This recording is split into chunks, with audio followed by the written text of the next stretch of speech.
અમેરિકાથી ડોક્ટરનું શિક્ષણ પૂરું કરીને આવેલ પૌત્રીએ જ્યારે એના દાદા દાદીને લોકોના ઘરમાં કામ કરતા અને વાસણ ઉટકતા જોઈને એમનો હોશ ઉડી ગયો. જય શ્રી કૃષ્ણ, નમસ્કાર, પ્રણામ, સ્વાગત છે તમારું અમારી યુટ્યુબ ચેનલમાં. મિત્રો, આજે આપણે સાંભળવાના છીએ એક દાદા દાદીની દર્દભરી કહાની. તો મિત્રો, આજની કહાની ખૂબ જ સમજવા લાયક અને વિચારવા લાયક કહાની બનવાની છે. તો તમને વિનંતી છે કે આ કહાનીને અંત સુધી ધ્યાનથી સાંભળજો અને લાઈક કરી અને બની શકે તો તમારા મિત્રો સાથે શેર કરજો. અને હજુ સુધી જો તમે અમારી ચેનલને સબસ્ક્રાઇબ ન કરી હોય તો અત્યારે જ સબસ્ક્રાઇબ કરી દેજો તથા કોમેન્ટ બોક્સમાં હર હર મહાદેવ જરૂરથી લખી દેજો, જેથી ભગવાન ભોલેનાથની કૃપા આપણા સૌ પર નિરંતર બની રહે. તો મિત્રો, મારી એક વાત હંમેશા યાદ રાખજો કે જો કોઈ પુત્ર ધન સંપત્તિના નામે પોતાના માતા પિતાને ત્યજી દે છે તો તેનાથી મોટો દુરાચારી આ દુનિયામાં બીજું કોઈ નથી. એ ખુદ તેના માતા પિતા રૂપી પરમાત્માને ત્યજી રહ્યો છે. તો મિત્રો, તમારો વધુ સમય ન લેતા ચાલો શરૂ કરીએ આજની કહાની. માધવી અમેરિકામાં રહેતી હતી. માધવી અમેરિકામાં ગઈ તેને આજે 5 વર્ષ થઈ ગયા હતા. તે ભારતથી અમેરિકા ડોક્ટરનું શિક્ષણ મેળવવા માટે ગઈ હતી. થોડા દિવસો પહેલા જ તે માધવીએ ડોક્ટરનું શિક્ષણ કમ્પ્લીટ કર્યું અને હવે તે તેના દેશ ભારતમાં પાછી આવી રહી હતી. માધવી તો ભારતમાં રહીને જ તેનું ડોક્ટરનું શિક્ષણ પૂરું કરવા માંગતી હતી, પણ એના દાદા અને દાદી એનું મન એવું હતું કે માધવી એક મોટી ડોક્ટર બને અને એ માટે એણે મજબૂર થઈને અમેરિકા જવું પડ્યું હતું. પણ આજે માધવી ખૂબ જ ખુશ હતી અને એની ખુશીનું કારણ હતું કે આજે 5 વર્ષ પછી એ દિવસ આવી ગયો હતો કે હવે તે તેના દાદા અને દાદીને મળવાની હતી. તે હવે તેમના ઘરે ઇન્ડિયા પાછી આવી હતી. તો આજે માધવી તેમનો સામાન જલ્દી પેક કરવા લાગી અને સામાન તૈયાર કરીને એરપોર્ટ જવા માટે નીકળી ગઈ.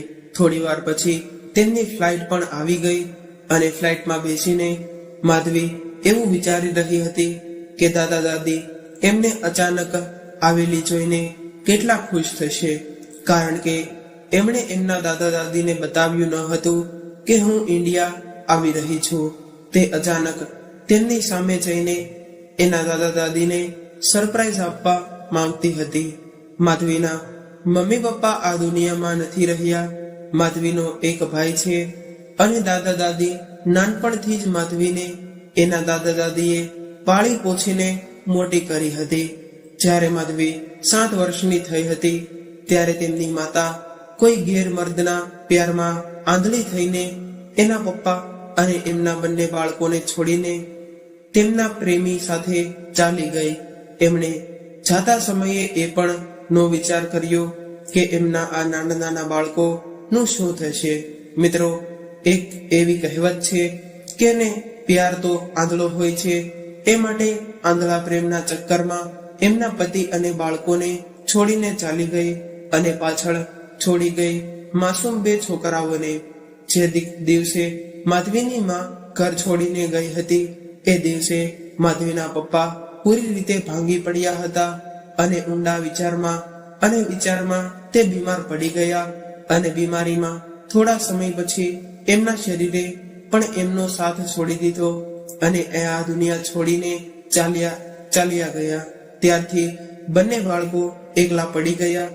બિચારા એકલા મા બાપ વગરના બાળકો ઘરની ઠોકરો ખાવા માટે મજબૂર બન્યા. કેવી કિસ્મત હશે એ બિચારા બંને બાળકોની. એમનો હસતો ખેલતો પરિવાર એમની માની એક ભૂલને કારણે હસતો ખેલતો પરિવાર વેર વિખેર થઈ ગયો. હવે માધવી અને એમનો ભાઈ બિલકુલ નોતારા બની ગયા હતા. ત્યારે એમના દાદા અને દાદી આવ્યા અને એમને એમની સાથે એમના શહેરમાં લઈને નવી જગ્યાએ, નવું શહેર અને આ નાના બાળકો એમની જિંદગી જીવવાની કોશિશ કરી રહ્યા હતા. આ રીતે માધવી ફ્લાઇટમાં બેઠા બેઠા એમના સપનાની દુનિયામાં ચાલી ગઈ હતી. માધવી જ્યારે તેના દાદીને ઘરે આવી હતી ત્યારે તે બહુ નાની હતી. લગભગ તેની 7 વર્ષની ઉંમર હશે ત્યારે તે કોઈ સમજ ન હતી અને કોઈને કંઈ પણ કહી પણ નહોતી શકતી અને એ ઉલજી રહેતી હતી. એની દાદીએ એને ખૂબ જ લાડથી પાળી પોસીને મોટી કરી હતી અને એક સારી સ્કૂલમાં એમને ભણાવી ગણાવી ધીરે ધીરે માધવી અને તેનો ભાઈ અતુલ તેમની સાથે બનેલી તમામ વાતોને ભૂલી ગયા હતા અને એના દાદા દાદીના લાડકોડમાં એવી રીતે ભૂલી ગયા હતા કે જાણે કઈ એની જિંદગીમાં બન્યું જ ન હોય. માધવીની દાદી માધવીને ખૂબ જ પ્રેમ કરતી હતી અને જ્યાં સુધી તે માધવીને ન જોવે ત્યાં સુધી તેને જમવાનું પણ ભાવતું ન હતું. ક્યારેક માધવી એક પળ માટે પણ એના દાદીથી દૂર થઈ હોય ત્યારે એના દાદીના શ્વાસ અટકી જતો હતો. માધવી નાનપણથી થોડી નોટંકી હતી. એ ખાવાનું પણ એની દાદીના હાથે જ તે ખાતી હતી અને એના દાદા જ્યારે એને સ્કૂલે છોડવા જતા હતા ત્યારે પૂરા રસ્તામાં માધવી તેના દાદા સાથે મીઠી મીઠી વાતો કરતી હતી અને એના દાદા પણ માધવીને ખૂબ જ સારી કહાનીઓ સંભળાવતા હતા અને તેની દાદીના પ્રેમના કિસ્સાઓ સંભળાવતા હતા. કહાની સાંભળતા ક્યારે માધવીની સ્કૂલ આવી જતી એને ખબર જ નહોતી રહેતી. આવી રીતે ધીરે ધીરે સમય પસાર થઈ ગયો હતો અને માધવી અને અતુલ પણ હવે મોટા થઈ ગયા હતા. હવે અતુલ પણ ભણી ગણીને તેના દાદીની સાથે તેના કામમાં જોડાઈ ગયો હતો. હવે તેને આગળ ભણવાનો વિચાર પણ ન હતો તો પણ તેમના દાદા અને દાદી એવું વિચારતા હતા કે બેમાંથી એક ભણી ગણીને આગળ જઈને ડોક્ટર બને. ત્યારે માધવી તેના દાદા દાદીનું આ સપનું પૂરું કરવાનું વિચારીને તે એના માટે નહીં પણ એના દાદા દાદી માટે ડોક્ટર બનવાનું વિચારી રહી હતી અને તે દિવસ રાત મહેનત કરતી ડોક્ટર બનવા માટે. ત્યારે ડોક્ટર બનવા માટે ઇન્ડિયામાં રહીને ડોક્ટરીની શિક્ષણ મેળવવું શક્ય ન હતું. એ માટે એમના દાદાએ માધવીને ભણવા માટે વિદેશ મોકલવા માટે તૈયારી કરી લીધી. હવે જ્યારે માધવી અમેરિકા જઈ રહી હતી ત્યારે તેના દાદા એમને ખૂબ જ સમજાવી રહ્યા હતા. માધવી, તું તારી દાદીની ચિંતા નહીં કરતી, હું તેમનો સારી રીતે ખ્યાલ રાખીશ. તું ત્યાં જઈને ખાલી તારા ભણતરનું ધ્યાન રાખજે. અમારી ચિંતા બિલકુલ નહીં કરતી. તારી દાદી તો બેકારમાં જ તે ટેન્શન લઈ રહી છે. હવે તું કઈ થોડી નાની બાળકી છો. હવે તું તારો ખ્યાલ ખુદ રાખી શકે છે. અને માધવી, તું જલ્દીથી ડોક્ટર બનીને મારો ઈલાજ કર. તું જ્યારે ડોક્ટર બનીશ ત્યારે તારો સૌથી પહેલો પેશન્ટ હું હોઈશ. માધવી એમના દાદાની આ બધી વાતો સાંભળીને હસવા લાગી અને હસતા હસતા એના દાદા દાદીને બાય બાય બોલીને અમેરિકા જવા માટે નીકળી ગઈ. હવે માધવી અને એમના દાદા દાદી રોજ વિડીયો કોલમાં વાત તો કરતા હતા. અમેરિકામાં ગયા પછી માધવીને એક છોકરી મળી જેમનું નામ રોશની હતું. એ પણ માધવીની સાથે જ તે ડોક્ટરનું શિક્ષણ લેતી હતી. એ પણ એમના શહેરની હતી. તેથી માધવી અને રોશની વચ્ચે ખૂબ જ સારી મિત્રતા બની ગઈ હતી. હવે આ બાજુ માધવીના ભાઈ અતુલની સગાઈ એના દાદાએ પાકી કરી અને આ સાંભળીને તેને ખૂબ જ દુઃખ લાગ્યું કે એ ભણવાના ચક્કરમાં એમના ભાઈના લગ્નમાં પણ ન આવી શકી.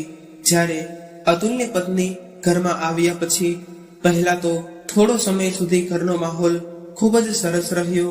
પ્રભાદેવી અને રમણકજી નું તેમની પુત્રવધુ ચાંદનીની ખૂબ જ ધ્યાન રાખતી હતી અને હવે થોડા દિવસોથી એમના મનમાં બદલાવ જોવા મળતો હતો.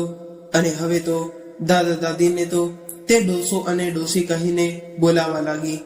ત્યારે અતુલ પણ તેમના પત્નીનો સાથ દેવા લાગ્યો. હવે તો આ ઉંમરમાં રમણીકજીનું શરીર પણ તેમનો સાથ આપતું ન હતું. એ માટે એમણે એમની દુકાન પર જવાનું બંધ કરી દીધું હતું. હવે તેઓ ઘરે રહીને જ તે પ્રભાદેવીની સાથે ભજન કીર્તન પૂજા પાઠમાં લાગ્યા રહેતા. બીજી બાજુ તેમની વહુ ચાંદનીના મેણા ટોણાથી તેમની તબિયત ધીરે ધીરે ખરાબ થવા લાગી હતી. અને તેમની દાદીને દિવસભર નોકરાણી જેમ કામ કરીને પણ 2 સમયનું જમવાનું પણ સારી રીતે નહોતું મળતું. એક દિવસ રમણીકજીની તબિયત ખૂબ જ ખરાબ થઈ ગઈ. ત્યારે પ્રભાદેવીએ અતુલને કહ્યું, બેટા અતુલ, તારા દાદાજીને કોઈ સારા દવાખાને લઈ જવા પડશે. આજે તેમની તબિયત ખૂબ જ ખરાબ થઈ ગઈ છે. ત્યારે અતુલે કહ્યું, મારી પાસે એટલો ટાઈમ નથી અને મારી પાસે ફાલતુના પૈસા પણ નથી તમારા લોકો ઉપર ખર્ચ કરવા માટે. તમે તેને કોઈ સરકારી હોસ્પિટલમાં લઈ જાજો. આ સાંભળીને બિચારી પ્રભાદેવી એકલી જ રમણીકજીને લઈને ડોક્ટરની પાસે ગઈ અને અતુલે તેમને પૈસા ન દીધા. એમની પાસે થોડા પૈસા હતા તો એ એક સરકારી હોસ્પિટલમાં રમણીકજીને બતાવવા માટે લઈ ગઈ. એ હોસ્પિટલમાં એક ડોક્ટર રમણીકજીના મિત્ર હતા. તેથી તેમણે તપાસ કરવાની કોઈ ફી ન લીધી અને તપાસ કરીને બતાવ્યું કે તેમને બીપી ખૂબ જ વધી ગયું છે.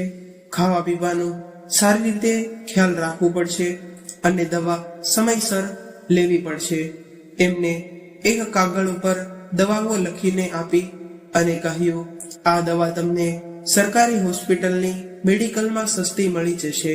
કેમ કે તે રમણીકજીને સારી રીતે ઓળખતા હતા.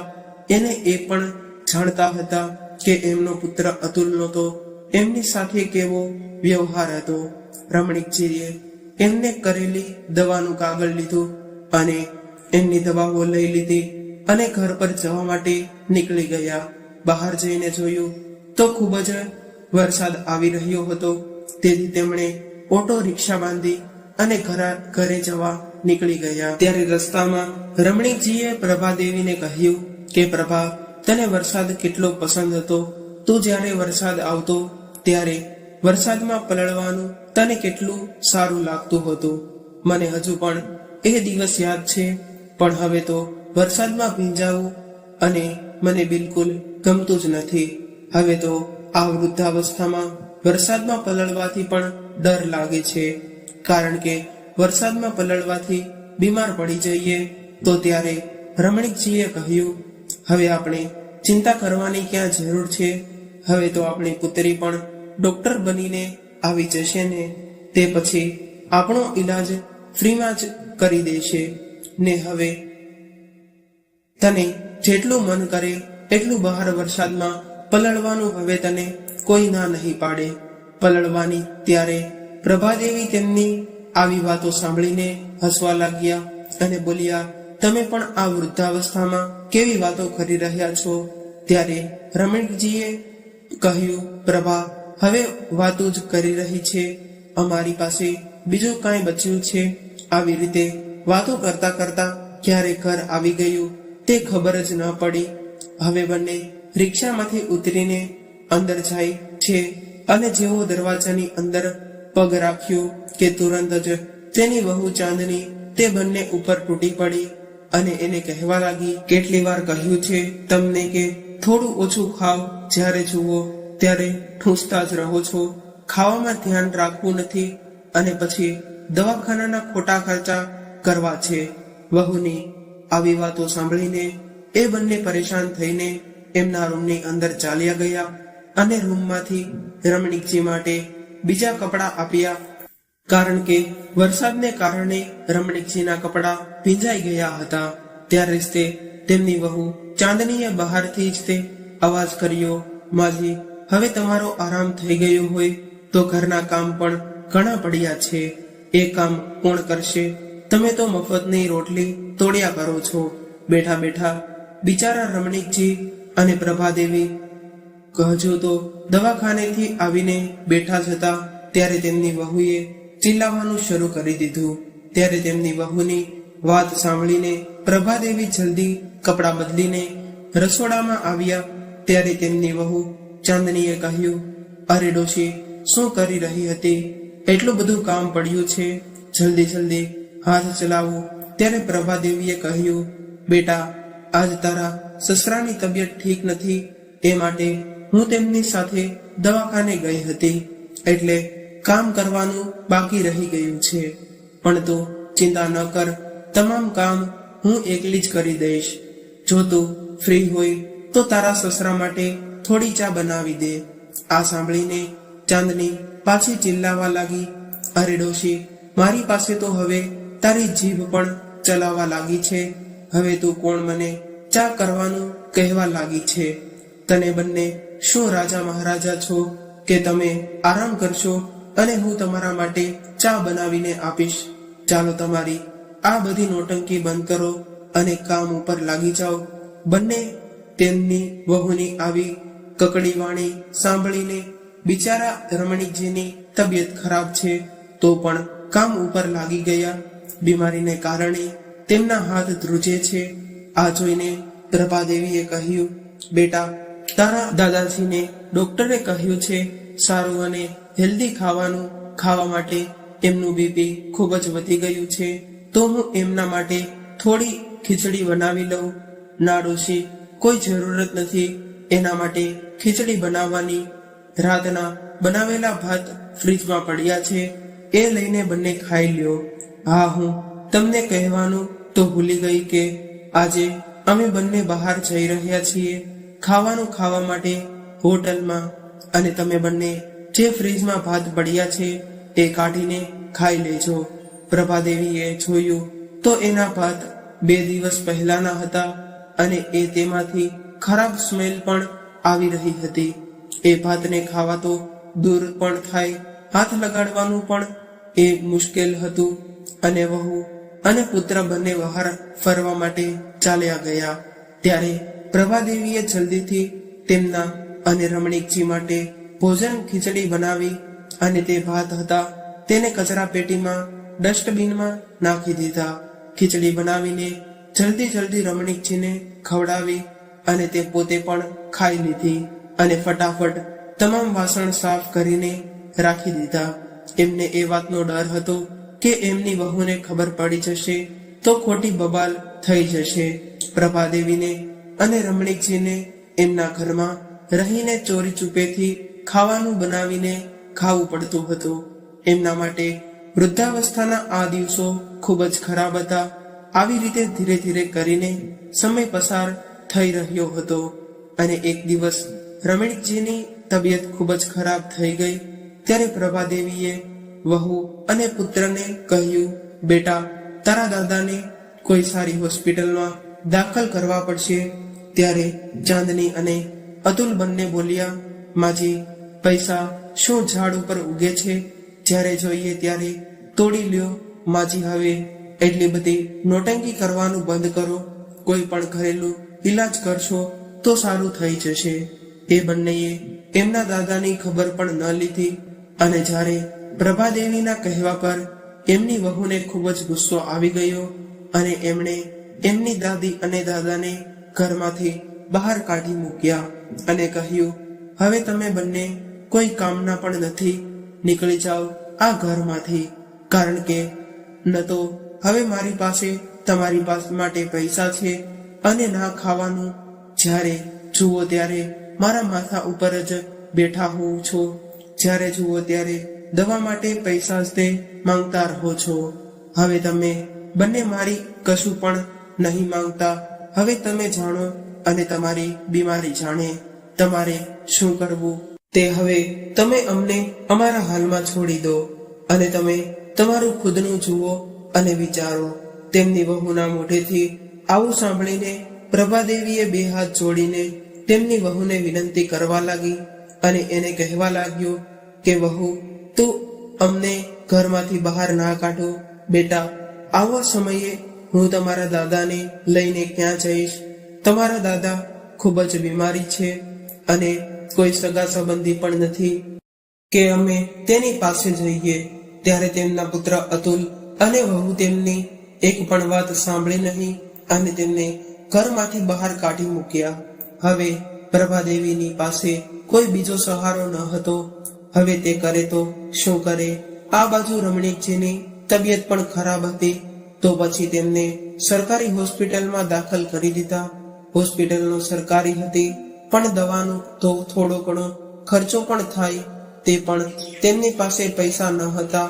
તેથી તેમણે તેમના સુહાગની નિશાની મંગળસૂત્ર પહેરેલું હતું તે કાઢીને તેણે વેચી દીધું. એ મંગળસૂત્ર વેચીને જે પૈસા આવ્યા તે પૈસાથી તેમણે રમણીકજીનો ઈલાજ કરાવ્યો. 8-10 દિવસ બાદ જ્યારે રમણીકજીની તબિયત થોડી સારી થઈ ગઈ ત્યારે બાજુમાં જ તે એક મકાન હતું. તે મકાનમાં જ તેમણે એક રૂમ ભાડેથી રાખી લીધી. હવે તેમના મનમાં એક જ ચિંતા રહી હતી કે હવે અમારી આગળની જિંદગી કેવી રીતે ચાલશે. પૈસા તો એમની પાસે હતા નહીં, તેથી તે આ ઉંમરમાં પણ લોકોના ઘરમાં જઈને કામ કરવા લાગી કે કોઈ પણ કામ હોય એ કરીશું, ઝાડુ પોછા, વાસણ માંજવા, કોઈ પણ કામની કરીશું. પણ તેમની આ ઉંમર જોઈને દરેક ઘરથી તેમને નિરાશા જ મળતી હતી. ત્યારબાદ એક ઘરે એવું મળ્યું કે જેમણે પ્રભાદેવીને કામ પર રાખ્યા. એમને પણ કોઈ નોકરની જરૂર હતી અને પ્રભાદેવીને પૈસાની જરૂર હતી. તેથી હવે પ્રભાદેવીને ઝાડુ પોછા, વાસણ માંજવા અને રસોઈ બનાવવાનું કામ મળી ગયું. ત્યારે પ્રભાદેવીએ વિચાર્યું કે ચાલો કામ તો મળી ગયું, તેનાથી હવે કમસે કમ અમને બંનેને ભરપેટ જમવાનું તો મળશે ને. હવે તો રમણીકજી પણ પ્રભાદેવીની સાથે કામ પર જવા લાગ્યા. પ્રભાદેવીની સાથે રમણીકજી પણ એમને એમના કામમાં મદદ કરાવવા લાગ્યા. હવે બીજા બાજુ માધવીની ફ્લાઇટ પણ હવે ઇન્ડિયા પહોંચી ગઈ હતી. ત્યારે માધવી ફ્લાઇટમાંથી નીચે ઉતરીને સીધી ટેક્સી લઈને તેમના ઘરે જવા માટે નીકળી ગઈ. જેવું તેનું ઘર આવ્યું ત્યારે ટેક્સીમાંથી નીચે ઉતરતા જ તેને તેના દાદા દાદીનો સ્પર્શ મહેસૂસ થવા લાગ્યો કે દાદીના ખોળામાં બેસીને જમતી, દાદાના ખંભા પર બેસીને મેળો જોવા જતી અને ભાઈને ચોકલેટ લાવીને આપતી. આ બધું માધવી યાદ કરવા લાગી. દાદા દાદી નથી જવાની બીકે ઝાડની પાછળ સંતાઈ જતી અને આ બધું યાદ કરીને સુહાનીની એ આંખોમાં આંસુ આવવા લાગ્યા અને એમને એમનું બાળપણ યાદ આવી રહ્યું હતું અને વિચારવા લાગી કે જો દાદી દાદા ન હોત તો આજ અમારું શું થાત. આવું વિચારીને માધવીએ જ્યારે ડોરબેલ વગાડ્યો ત્યારે એમની સામે જ તે ભાઈ અને ભાભી ઊભા હતા. અચાનક માધવીને આવેલી જોઈને એમની આંખો પહોળી થઈ ગઈ. ત્યારે માધવી ઘરની અંદર આવીને તેના દાદા દાદીને બોલાવવા લાગી અને બોલી, ભાઈ, હું કેટલા દિવસોથી દાદાને ફોન કરું છું પણ તે મારો ફોન ઉપાડતા જ નથી અને મારી સાથે વાત પણ નથી કરતા. ક્યાં છે દાદા દાદી? એમને સરપ્રાઈઝ આપવા માટે મેં તમને કોઈને કહ્યું ન હતું કે હું ઇન્ડિયા આવી રહી છું. ત્યારે અતુલ બોલ્યો, બહેન, એકવાર ફોન કરીને બતાવવું તો હું હતો કે હું ઇન્ડિયા આવી રહી છું. અચાનક તારું આવવાનું તો બેકાર જ થઈ ગયું, કારણ કે હજુ 2 દિવસ પહેલા જ તે દાદા દાદી તીર્થયાત્રા માટે નીકળી ગયા છે. આ સાંભળીને માધવી નિરાશ થઈને સોફા ઉપર બેસી ગઈ. ત્યારે અતુલે કહ્યું, માધવી, તારે આવ્યા પહેલા એકવાર મને ફોન કરીને પૂછ્યું હોત તો હું તને કહી દેત કે કઈ વાંધો નહીં ભાઈ, આમે તે મારું ડોક્ટરનું શિક્ષણ હવે પૂરું થઈ ગયું છે. વિચાર્યું હતું કે ઇન્ડિયા જઈને હું તમને લોકોને સરપ્રાઈઝ આપીશ, પણ અહીંયા આવીને હું જ સરપ્રાઈઝ થઈ ગઈ. ભાઈ, એટલા દિવસોથી દાદા અને દાદી મારો ફોન કેમ નથી ઉઠાવી રહ્યા અને જ્યારે હું ફોન કરું તો ત્યારે તેમનો ફોન સ્વિચ ઓફ બતાવે છે અને ક્યારેક રીંગો પૂરી થઈ જાય છે તો પણ તે ઉપાડતા નથી. ત્યારે માધવી તેના રૂમમાં ચાલી ગઈ અને હાથ મોં ધોઈ ને નાસ્તો કર્યો અને ત્યારબાદ માધવી તેના ભાઈને કહે છે કે હું મારી એક ફ્રેન્ડ રોશનીને મળીને હમણાં આવું. તે પણ મારી સાથે અમેરિકામાં ડોક્ટરનું શિક્ષણ લઈ રહી હતી. થોડા દિવસો પહેલા તે પણ ઇન્ડિયા પાછી આવી છે અને માધવી હવે બહારથી ટેક્સી લઈને એમની ફ્રેન્ડ રોશનીને ઘરે જાય છે અને તેમના ઘરે જઈને રોશનીની બધી વાત કરે છે અને કહે છે, રોશની, હું મારા દાદા દાદીને સરપ્રાઈઝ આપવા માટે અહીં આવી હતી પણ તેઓ તીર્થયાત્રામાં નીકળી ગયા છે. મારી તો કંઈ સમજમાં નથી આવતું કે મારા દાદા દાદી ઘણા દિવસોથી મારો ફોન પણ નથી ઉપાડતા અને ઘણીવાર તો એમનો ફોન સ્વિચ ઓફ જ આવે છે. મારા ભાઈ અને ભાભીને પૂછ્યું તો એ કહે છે કે તેઓ તીર્થયાત્રામાં ગયા છે. અત્યારે પણ હું તેમને ફોન કરું છું તો તેમનો ફોન સ્વિચ ઓફ છે. આ બધું જોઈને માધવી ખૂબ જ દુઃખી થઈ હતી અને એમના દાદી દાદાને મળી શકી ન હતી. ત્યારે જ તે રોશનીના મમ્મી પપ્પા એમની કામવાળીને ચા અને નાસ્તો બનાવીને લાવવાનું કહે છે. જ્યારે એમની નોકરાણી માધવી અને રોશની માટે ચા અને નાસ્તો લઈને આવે છે ત્યારે જ તે તેમની નોકરાણીને જોઈને માધવીની આંખો ફાટી રહે છે અને એ જોઈને એમની પગ નીચેથી જમીન સરકવા લાગે છે. ત્યારે તે નોકરાણીના હાથમાંથી ચાની ટ્રે પડી જાય છે અને માધવી જલ્દીથી સોફા ઉપરથી ઊભી થઈ ગઈ અને એમની દાદીને જોઈને એ તેમની તરફ દોડવા લાગી અને એમની પાસે જઈને એને ગળે લગાડી લે છે. ત્યારે તેની દાદી માધવીને જોઈને કહે છે, માધવી બેટા, તું ક્યારે આવી? એ આવ્યા પહેલા અમને બતાવ્યું કેમ નહીં કે તું અહીંયા આવી રહી છે? દાદીએ બધું છોડો, પહેલા તમે એ બતાવો કે તમે અહીંયા શું કરી રહ્યા છો મારી મિત્રના ઘરે. જ્યારે તેની દાદી કંઈ બોલી ન શકે તો માધવીએ કહ્યું, દાદી, તમને મારી કસમ છે, બધું સાચે સાચું બતાવજો અને મારા દાદા ક્યાં છે?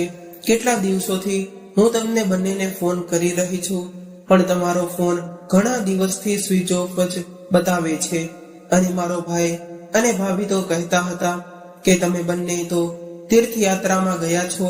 આ બધું જોઈ રહી છું, એ બધું શું છે? દાદી, જે હોય તે મને સત્ય બતાવો. મારું હૃદય ગભરાઈ રહ્યું છે.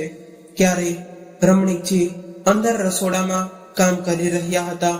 તેમને જોઈને માધવી દોડીને રસોડામાં ગઈ અને એમના દાદાને ગળે લગાડી લીધા અને અચાનક માધવીને જોઈને એના દાદાની આંખોમાં આંસુ આવી ગયા અને જે માણસ એની જિંદગીના 80 વર્ષની અંદર ન રડ્યો હોય એ આજે ચોધાર આંસુડે રડી રહ્યા હતા.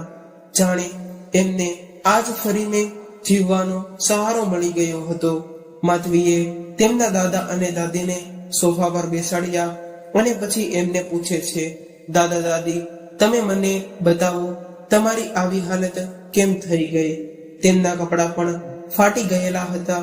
તેઓની હાલત એકદમ ભિખારી જેવી દેખાતી હતી.